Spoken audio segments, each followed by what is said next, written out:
छठ का पावन पर्व मनाया जा रहा है। आपको बता दें 4 दिवसीय पर्व जो होता है बहुत ही कठिन होता है, नहाए खाए से शुरू होता है और भगवान सूर्य को शाम को अर्घ देने के बाद फिर सुबह अर्घ देकर ये पूरा माना जाता है।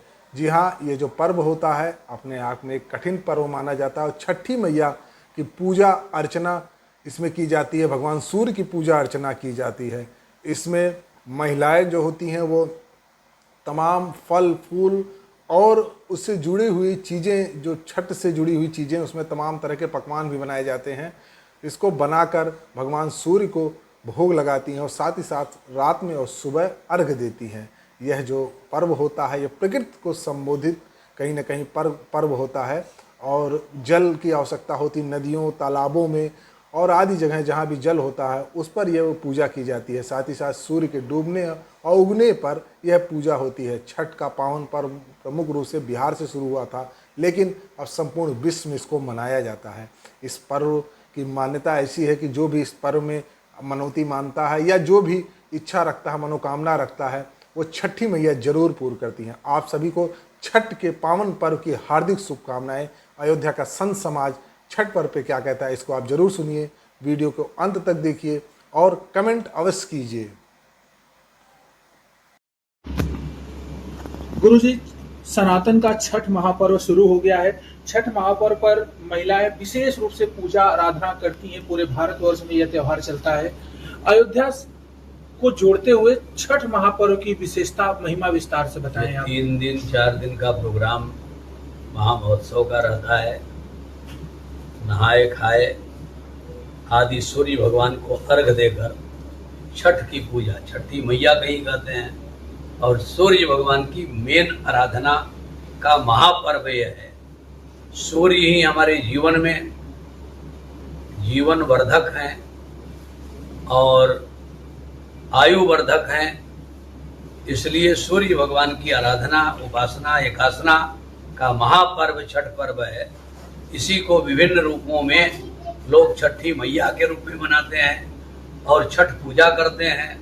नदियों में, तालाबों में, सरोवरों में इसका जो है उपासना, आराधना, अर्घ देते हैं सूर्य भगवान को और अपनी आयु और अपने पति पत्नी एक दूसरे के आयु के लिए, अपने बाल बच्चों के आयु के लिए एक आयु वर्धक सूर्य भगवान है। उदयाचल से अस्ताचल तक एक दिन जब चले जाते हैं, एक दिन की आयु हम लोगों की छीन होती है।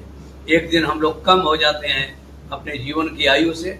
इसकी वृद्धि हो, इसके संपादित हो जाए, शतायु हो, इस कामना से हम लोग सूर्य भगवान की आराधना छठ पूजा के रूप में करते हैं। ये महापर्व भगवान सूर्य को केंद्र बिंदु, जैसे रामनवमी में श्री राम जी का, जानकी नवमी में श्री जानकी जी का, राधाष्टमी में महारानी राधिका जी का, जन्माष्टमी में भगवान श्री कृष्ण, लीला पुरुषोत्तम भगवान श्री कृष्ण का, उसी प्रकार से छठ पूजा में सूर्य भगवान को केंद्र बिंदु में आराधना, उपासना, एकासना सूर्य की करते हैं और अपनी आयु के लिए सभी लोग मनोकामना व्यक्त करके अपने स्वजनों के लिए, अपने प्रियजनों के लिए उनकी भी आयु की वृद्धि हो, अपने इष्ट मित्रों के लिए आयु की वृद्धि हो, ऐसी मंगल कामना के साथ अर्घ देकर और उपासना, आराधना, एकासना, भजन करते हैं। ये महापर्व है।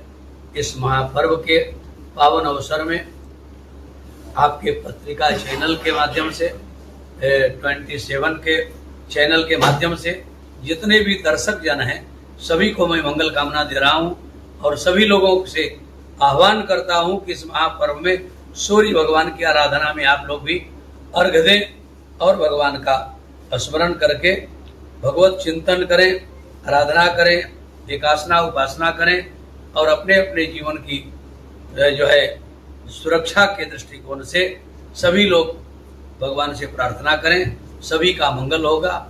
जय सिया राम। मंगलम कौशलेंद्राय महनीय गुणाब्धे चक्रवर्ती तनुजाय सार्वभौमाय मंगलम। सभी का मंगल हो, ऐसी मनोकामना के साथ जय सिया राम, जय सिया राम।